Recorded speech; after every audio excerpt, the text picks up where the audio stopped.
गंगवाल। आज हम लोग बात करेंगे, बहुत से ऐसे स्टूडेंट होते हैं जो 10th और 12th का एग्जाम पास आउट कर लेते हैं और वो डिसाइड नहीं कर पाते हैं कि इन फ्यूचर कौन सा कोर्स करना उनके लिए बेहतर होगा या उनके फ्यूचर के लिए ज़्यादा सोर्स ऑफ अर्निंग के दृष्टिकोण से उचित होगा।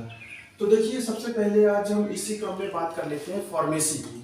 फार्मेसी को करने के लिए सबसे पहले आपको ये पता होना चाहिए कि आपको 10+2 अर्थात इंटरमीडिएट आपको साइंस स्ट्रीम से होना चाहिए, मतलब विज्ञान वर्ग से आप पास आउट इंटरमीडिएट हुए रहेंगे तभी आप फार्मेसी कर सकते हैं। अब उसमें सब्जेक्टिव कुछ भी हो सकता है, आप बायोलॉजी भी लिए हो सकते हैं, आप मैथ भी ले सकते हैं, लिए हुए होते हैं। तो दोनों तरह के वर्ग जो है विषय, अगर आप 12th पास आउट है, चाहे आप मैथ से हो या बायो से, दोनों के आधार पर आप फार्मेसी में आप एडमिशन ले सकते हैं। सबसे पहले हम जान लेते हैं कि फार्मेसी है क्या।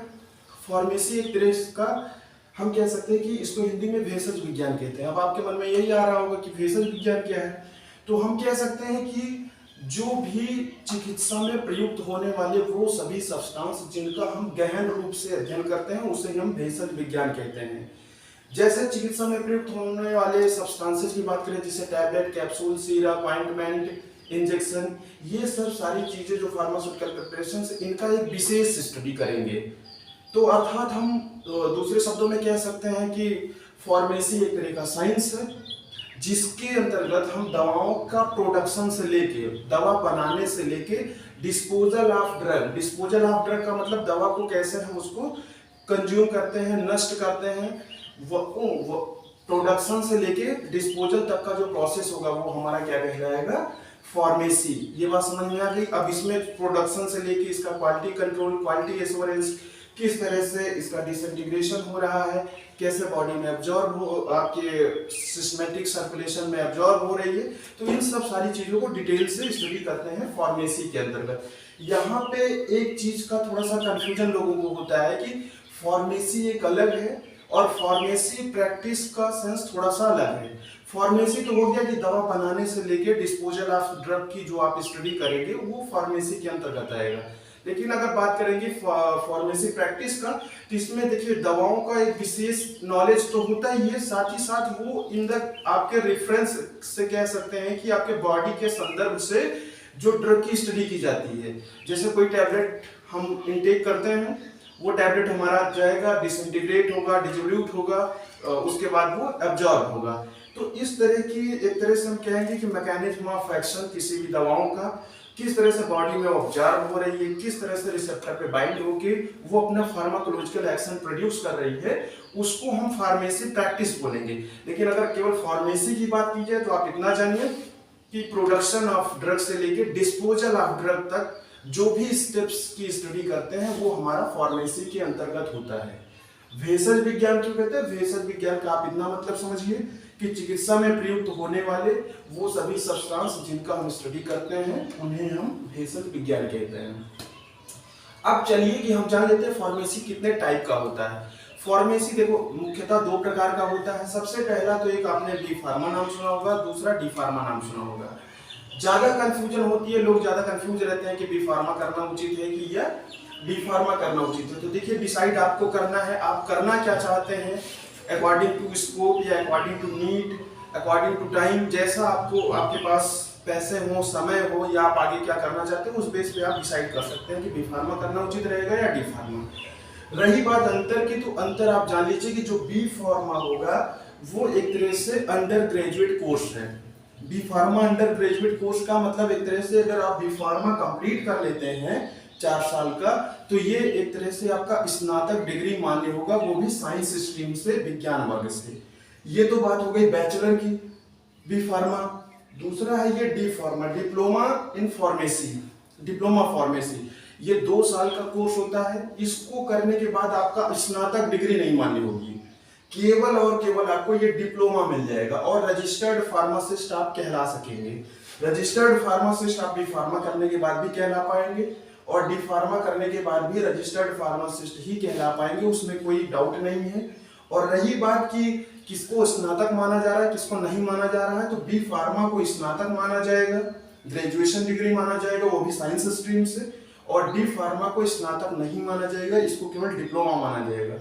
बहुत लोगों का ये कंफ्यूजन होता है कि जो बी फार्मा करते हैं उनको बहुत अच्छी जॉब मिल सकती है, जो डी फार्मा करते हैं वो लोअर, उनको एक तरह से प्लेटफॉर्म मिल सकता है in comparison to B pharm.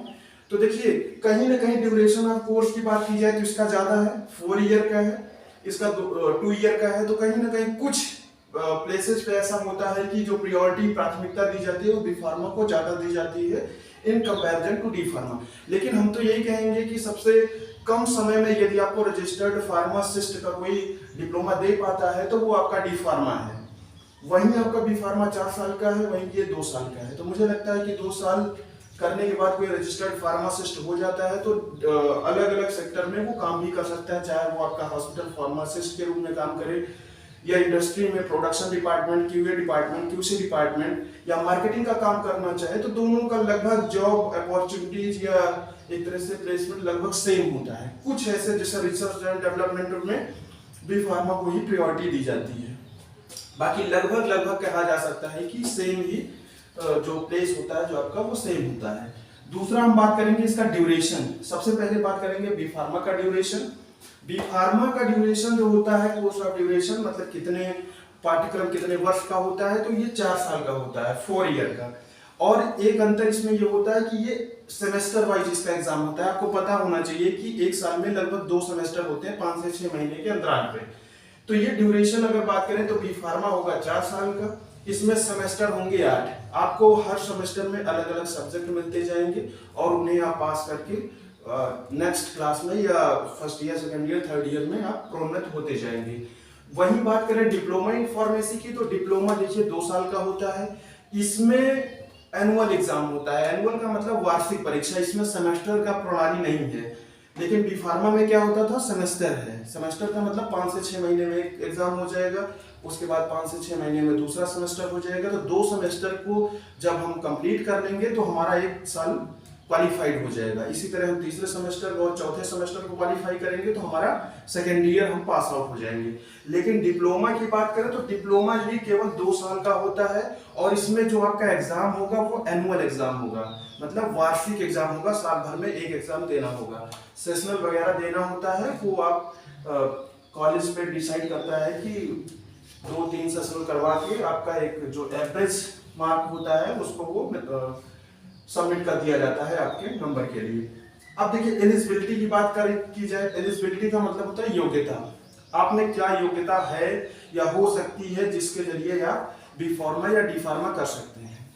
तो योग्यता दोनों के लिए सेम है। यदि आप डिप्लोमा फार्मेसी करना चाहते हैं या बी फार्मा करना चाहते हैं तो आपको 10+2 अर्थात इंटरमीडिएट जो होगा वो आपका पीसीएम या पीसीबी, फिजिक्स केमिस्ट्री मैथ या फिजिक्स केमिस्ट्री बायो से आपको इंटरमीडिएट उत्तीर्ण करना आवश्यक होगा। यदि आप इन दोनों स्ट्रीम से नहीं है तो कहीं ना कहीं आपके लिए दिक्कत हो सकती है एडमिशन प्रोसेस में, या आप कह सकते हैं कि एडमिशन होना मुश्किल है। ये सबसे एक तरह से जो क्राइटेरिया है ये न्यूनतम ये आपके पास होनी ही चाहिए। इंटरमीडिएट 10+2 आपका पीसीएम या पीसीबी से। हालांकि आप और ऊपर का डिग्री ग्रेजुएशन या पोस्ट ग्रेजुएशन किसी और से सब्जेक्ट से किए हैं तो उससे कोई मतलब नहीं। एक न्यूनतम जो आपके पास ये होनी चाहिए एलिजिबिलिटी, इसके आधार पे आप इसमें चाहे डी फार्मा में या बी फार्मा में एडमिशन ले सकते हैं। आगे हम बात करें एडमिशन प्रोसेस की, तो देखिए एडमिशन प्रोसेस का अगर पूरा ट्रांसपेरेंसी से देखा जाए तो एंट्रेंस टेस्ट के बेस पे ही आपको एडमिशन लेना चाहिए। एंट्रेंस टेस्ट का इन द सेंस कि तमाम, जैसे अगर बी फार्मा में आपको एडमिशन लेना है तो आप कॉलेज को, जिस कॉलेज में आप एडमिशन लेने जा रहे हैं, सबसे पहले वहां पे जाके उसका पता कर लीजिए कि ये हमारा पीसीआई से अप्रूव्ड है कि नहीं है। यदि आप बी फार्मा में एडमिशन लेना चाहते हैं तो पीसीआई के साथ साथ आप उस यूनिवर्सिटी से एफिलिएटेड भी देख लीजिए कि किसी यूनिवर्सिटी से आपका कॉलेज एफिलिएटेड है। यदि आप डी फार्मा में एडमिशन लेना चाहते हैं तो सबसे पहले आपको ये देख लेना चाहिए ऑनलाइन के माध्यम से कि आपका जो कॉलेज है वो पीसीआई अप्रूव्ड है कि नहीं है, फार्मेसी काउंसिल ऑफ इंडिया से अप्रूव्ड है कि नहीं है। और दूसरी चीज ये आपको देख लेना चाहिए कि स्टेट लेवल पे जो इसका गवर्निंग बॉडी होता है वो होता है BT, board of technical education. तो अगर वहां से ये दोनों अप्रूवल इसका होगा तो जाहिर सी बात है कहीं ना कहीं पीसीआई का कोड भी होगा और कॉलेज का भी कोड होगा। तो ये दोनों चीजें आप देख करके आप एडमिशन किसी भी इंस्टीट्यूशन में ले सकते हैं। अगर एंट्रेंस टेस्ट की बात की जाए तो एंट्रेंस टेस्ट दोनों के लिए अलग अलग होता है, और मैं आपको सजेस्ट करना चाहूँगा कि आप जब भी चाहे बी फार्मा में एडमिशन लें चाहे डी फार्मा में एडमिशन लें, एंट्रेंस टेस्ट के बेस पे ही एडमिशन आपको लेना चाहिए, क्योंकि इन फ्यूचर कोई आपको इशू नहीं है। कभी कभी लोग होता है डायरेक्ट एडमिशन ले लेते हैं, लेकिन आगे आने वाले समय में मुझे नहीं लगता कि इस तरह की चीज़ें सेफ हैं आपके लिए। यदि आप अपने फ्यूचर को सेफ करना चाहते हैं, ब्राइट करना चाहते हैं, तो आप एंट्रेंस टेस्ट के बेस पे ही आप एडमिशन लीजिए। बात करेंगे सब्जेक्ट की।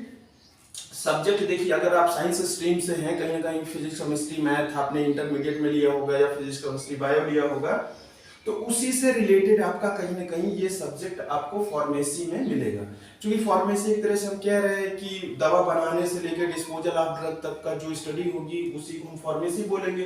तो कहीं ना कहीं जो सब्जेक्ट भी होगा उसी से हमारा मिलता जुलता सब्जेक्ट भी होगा।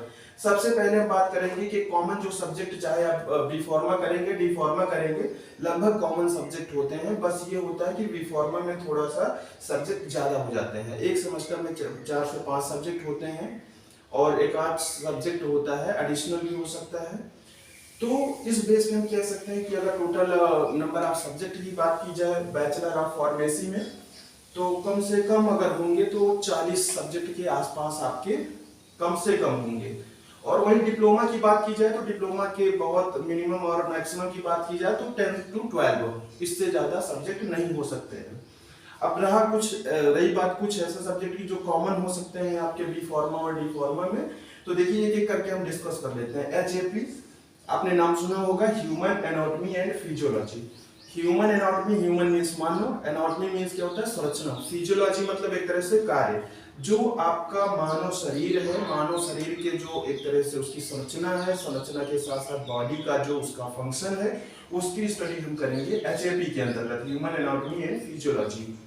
नेक्स्ट है फार्मास्यूटिक्स। फार्मास्यूटिक्स भी फार्मेसी का एक मेन सब्जेक्ट है, क्योंकि अगर हम फार्मेसी कर रहे हैं तो फार्मास्यूटिक्स एक तरह से हम कह सकते हैं कि इसका हार्ट है, जो कहीं ना कहीं पूरे इस प्रिपरेशंस को समेकित किए हुए होता है। इसमें आप tablet, capsule, syrup, powder, ointment, lozenges, injection, सारी चीजों का स्टडी करेंगे। कैसे आप उसको बनाते हैं, कैसे उसको प्रिजर्व कर सकते हैं, किस तरह से उसकी पैकिंग होगी, प्रोडक्शन होगा, इन सब का डिटेल हम फार्मास्यूटिक्स के अंतर्गत पढ़ेंगे। नेक्स्ट है फार्माकोग्नोसी। फार्माकोग्नोसी एक ऐसा सब्जेक्ट है, जैसे एंशिएंट टाइम में, पहले के समय में लोग क्या करते थे कि तमाम तरह से मेडिसिनल प्लांट हुआ करते थे, हर्बल प्लांट्स हुआ करते थे, उसको कहीं ना कहीं उसके बार्क को, लीफ को, सीड को यूज करके, उसको बॉइल करके, उसका सॉल्यूशन बना के, पाउडर बना के यूज किया करते थे। तो हमारे आपके बहुत पहले के समय में वैद्य लोग ऐसे हुआ करते थे। तो इस तरह से हम कह सकते हैं जो फार्माकोग्नोसी आपका सब्जेक्ट होगा, तो इसमें जो भी मेडिसिनल प्लांट होंगे आपके, एक तरह से जो हर्बल प्लांट होंगे, जिनसे कहीं ना कहीं उसमें औषधीय गुण प्रेजेंट होता है, उस औषधीय गुण का हम स्टडी करेंगे। किस तरह से किसी पेड़ के पत्ती से, उसके छाल से, उसके बीज से किस तरह का अर्क हम निकाल सकते हैं, उसमें कौन कौन से केमिकल प्रेजेंट होते हैं जो हमारे डिजीज में काम आते हैं, तो उनकी स्टडी हम करेंगे फार्माकोग्नोसी के अंतर्गत। नेक्स्ट आपका एक सब्जेक्ट और होता है फार्माकोलॉजी। फार्माकोलॉजी को अभी मैंने ऊपर भी डिस्कस किया था, इसके पहले भी। फार्माकोलॉजी एक ऐसा सब्जेक्ट है जो कि मेडिसिन की तो स्टडी करता ही करता है, साथ ही साथ वो बॉडी में जाके किस तरह से अपना एक्शन प्रोड्यूस कर रही है, इन दोनों का स्टडी करेगा।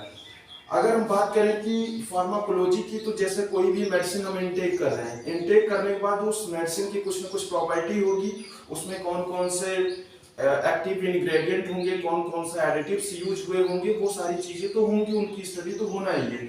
कोलॉजी में विशेष बात ये हो जाती है कि आपके शरीर से संबंधित और उस दवा से संबंधित जिस तरह का वो आप फार्माकोलॉजिकल एक्शन आपके बॉडी में प्रोड्यूस कर रही है, इसका हम इफेक्ट देखते हैं फार्माकोलॉजी के अंतर्गत। इसमें क्या होता है कि इसमें साइड इफेक्ट, ड्रग का साइड इफेक्ट भी स्टडी करेंगे, मैकेनिज्म ऑफ एक्शन भी स्टडी करेंगे, एडवर्स इफेक्ट की स्टडी करेंगे, ड्रग इंटरेक्शन की स्टडी करेंगे, मतलब whole study of the drug in reference with the body. तो इस तरह से ये कुछ कॉमन सब्जेक्ट हैं जो आपको डिप्लोमा में भी मिल जाएंगे और आपके बैचलर में भी मिल जाएंगे।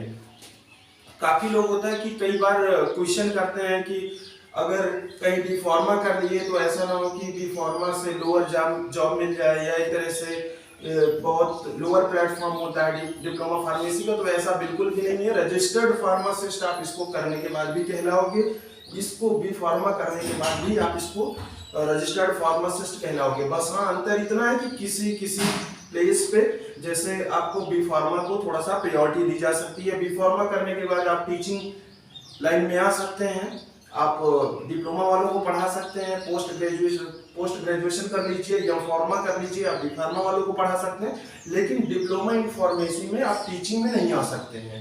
दूसरी चीज होता है रिसर्च एंड डेवलपमेंट में बी फार्मा वालों को प्राथमिकता दी जाती है, या एक तरह से कह सकते हैं कि बी फार्मा वालों को ही रखा जाता है, लेकिन डिप्लोमा इन फार्मेसी वालों को रिसर्च एंड डेवलपमेंट में बहुत कम स्थान मिलता है। तो हम कह सकते हैं केवल गिने चुने 1, 2, 3 प्लेस ऐसे होंगे जहां पे जॉब की अपॉर्चुनिटीज बी फार्मा को ही मिलती है in comparison to D pharmacy. बाकी लगभग सेम चीजें हैं।